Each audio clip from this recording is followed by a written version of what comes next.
Go where your nameplate is today. Oh.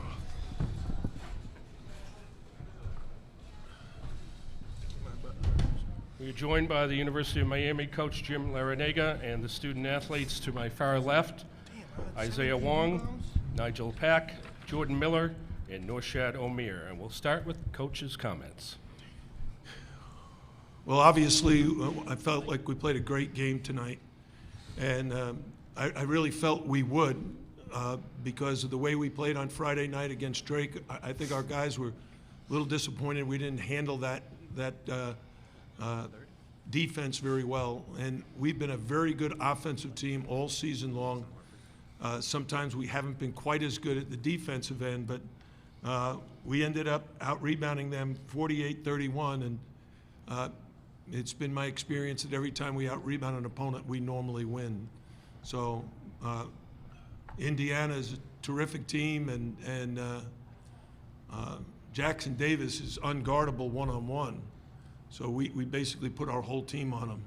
Started with Norshad on him, and then Anthony Walker guarded him, and then Jordan Miller.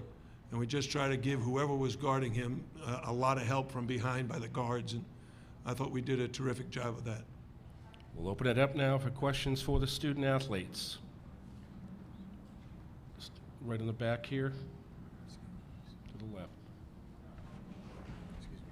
Go ahead. Sam Fetterman, Mid-Major Madness. Isaiah, you've been here throughout last year, this year, and what is it like to be a part of the most successful run in Miami basketball, making 2 straight Sweet 16s for the first time in program history? It's just an honor being part of this program with the history we have. It's just we have a great team this year and last year too. And I feel like it's great to see that how we came up. My first 2 years we wasn't as good, but for the last 2 years we went to Sweet 16 and last year Elite 8, and I'm appreciative, and I just love this team. Go ahead right here.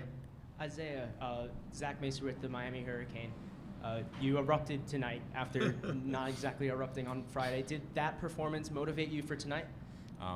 Yes, most definitely. I feel like I didn't play to my full potential last game, and I feel like I had my team gave me another chance to perform, and I appreciate them for that. We won the game 2 days ago, and today I performed well, and I appreciate the team for that, helping me out, giving me passes, and getting me in the rhythm. Row 2 right here. Michelle Kaufman with the Miami Herald. Nigel, can you talk about, growing up in Indianapolis, playing Indiana in a big game like this? What did this game mean to you? And it's your first time playing in the tournament, making the Sweet 16, and especially against Indiana. Yes, definitely a blessing to be here. Childhood dream to play in this tournament, and then getting to play against your home school is obviously an amazing experience. But this tournament as a whole has been a great experience. This is our first stop, but obviously we got plenty more stops to go. But so far, it's been a great experience. It's been a lot of fun playing with my guys, and winning is the most fun. So I'm definitely enjoying it. Dana O'Neill with The Athletic. For all you guys this is for anybody, for all you guys have accomplished, especially in the last 2 years, do you still feel like you're a little underappreciated? And if so, why do you think that is? Jordan. I wouldn't say underappreciated, but at the end of the day, all we can do is just come out and win basketball games. I feel like winning a game in itself is a way to get recognition. We're going to the Sweet 16. That's a lot of recognition. We don't necessarily care about what the media says. We're all focused on just inner locker room stuff, coming together, pulling together, and just playing our best basketball every night. Gary Furman, CaneSport.com. If you guys collectively could just talk about the preparation for this game. I mean, from the opening whistle, it shone through on both sides of the floor. I know they took a lead for a few minutes there at the beginning of the second half, but just the effort that you guys put into the last couple days getting ready for this game. I would say that nothing is given. We got to come out and play, and preparing for this game, we know that IU was a really good team, and they're a really good team, so that we had to come with our A game. I think all my teammates knew that. We was on the same page, and we bring our A game from the beginning. Hey, Norchad, Luke Cheney with Lifelong Sports. I noticed when Indiana made that run in the second half, you kind of motioned the team together and went and huddled. Just what was said in that huddle, and just talk about the run you guys made in the second half. I think we pulled together, and we talk about that runs happen in games like this. They're a great team. We're a great team too. We just got to pull together, and I think we did just what we had to do in that moment. We didn't, fall under pressure. We just stick together and keep playing the basketball that we bring the first half. We bring it the second half also. Trevor Andershock, Peegs.com. Norchad, you had a great offensive rebounding performance against a team like IU. How did you do that? What led to your success tonight on the offensive glass? 17. I don't know. If I'm being honest, I really don't know. I just like playing with my teammates. They always motivate me to go do what I love to do, and I love rebounding. So, I just went out. Zay, Nigel, Jordan was scoring. I just went to do my job. I rebound, and that's what I did. Last one for the players. Go ahead. Yeah, Rick Bozich, WDRB in Louisville. It seemed like you guys spread them out and beat them off the dribble quite a bit. Did you feel like you had an overall advantage in quickness and you could do that? Yeah, I feel like, we got a lot of versatile guards on the floor. It makes it really hard for them to guard us, especially when guys are making shots from the outside. It kind of makes them expand their defense a little bit. And once they do that, and they got a principle of, trying to pack the paint. And once they kind of spread out, I feel like, our foot speed is really fast, and it's kind of hard to keep us in front. It's a lot of different guys that can do that on the floor at once. Student athletes, thank you for your time. Good luck next week in Kansas City. Now we'll open it up for questions for the coach. Right here. Coach Zach Macer with the Miami Hurricane. Just wondering how Wook is doing. He hit the deck pretty hard and then limped off. How is he doing? He landed on his bone on his backside. So I told him he has to spend the next week nursing that. I don't know what you do with that. I don't know if you ice it or you get a massage therapist but we're going to give him some 10 to 11 care, and hopefully he'll be back before too long. Hey, Jim, Michelle Kaufman again from Miami Herald. Can you just talk about the opening of that game, the start of that game, compared to, obviously the other day was a completely different story. It just, from the opening whistle, it seemed like your team was just flying and playing with so much confidence and joy. Why do you think that is? I mentioned earlier, they were not happy. The team was not happy with the way they played Friday. And now you see, like, Isaiah just exploded, 27 points, and was just terrific the whole game. But the two guys that got us going to start with was Nigel and Wooga. Those guys got us some key baskets early. And sometimes when you just get a couple of early buckets, it loosens up your team. And I thought tonight, the way we defended and kept them from scoring early gave our guys a lot of confidence, because we were up 10 in the first 5 minutes or 6 minutes of the game. And when you do that as a player, you feel like, oh, we're playing well. And then we just kept it going. If you notice, one thing, I don't know if anybody would have picked up on it, I never called a timeout.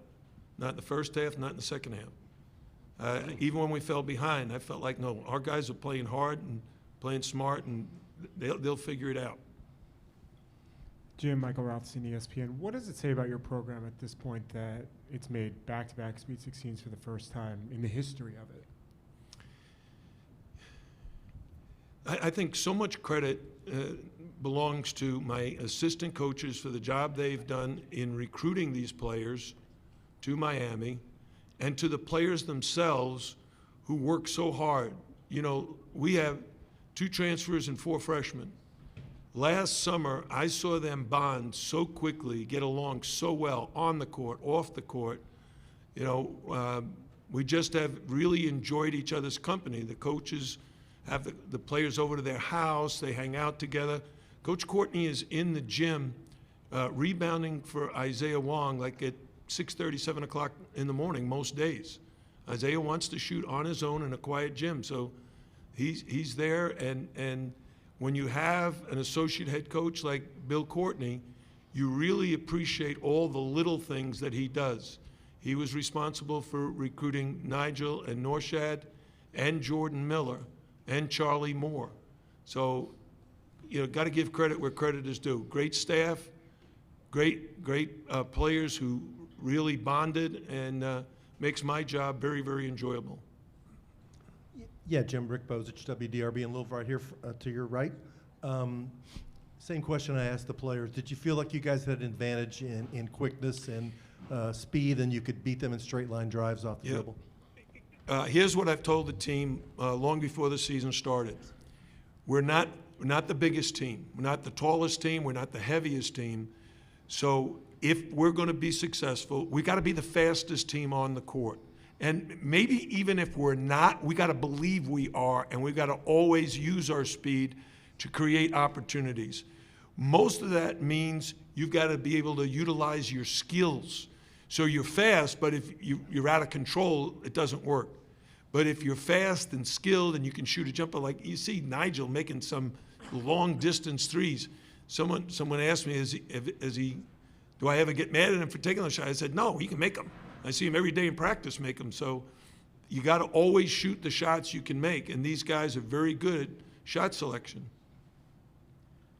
Coach, your team scored 85 points. This is the most that Miami's ever scored in a tournament game. Just what were some of the things you did offensively that led to this type of performance?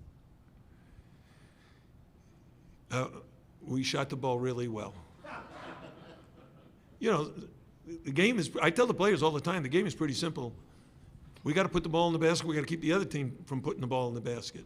And the way you do that is you play great defense. You run back and don't give them any fast breaks, because when you don't get back, they get a layup or an open three. So we got to get back and set the defense. And tonight we needed to pack the lane. Against Drake, we had to come out and guard the three. And at the other end, we want to use our speed, get a stop, and then try to beat them down the court before they set their defense. And if we don't, we got to share the ball and get everybody involved. The job that Jordan Miller did, I don't know, how many points did he end up with? 19? Do you see him go to the basket and just take two guys right to the rim and score right on them? Guys who are phenomenal athletes, 6'10", jump out of the gym, and he's fearless. And I love coaching him. I call him the most underrated player in the country, but he should not be underrated anymore. Guy's like an All-American. Last one, go ahead. Matt Rybeltowski with Forbes. Jim, congratulations. To expound on that, how does he compare to Houston? You have Houston next, and what challenges does their backcourt present with Sasser and Shed? My answer to that is pretty simple. I'm just going to enjoy tonight. I can't worry about our next opponent. I want to get back with my team, my family, and really have some fun tonight. We got to be up early in the morning and fly back to Miami, and then we'll figure out what our plan is. We only had one day to prepare for Indiana. And last night we made a decision, and this morning we changed it after reviewing them more. After researching them offensively, we had to make an adjustment before we ever even played the game. So we'll get ready for Houston when the time comes. Coach, thank you very much, and best of luck in Kansas City. Thank you. We're up. Sorry. Thank you.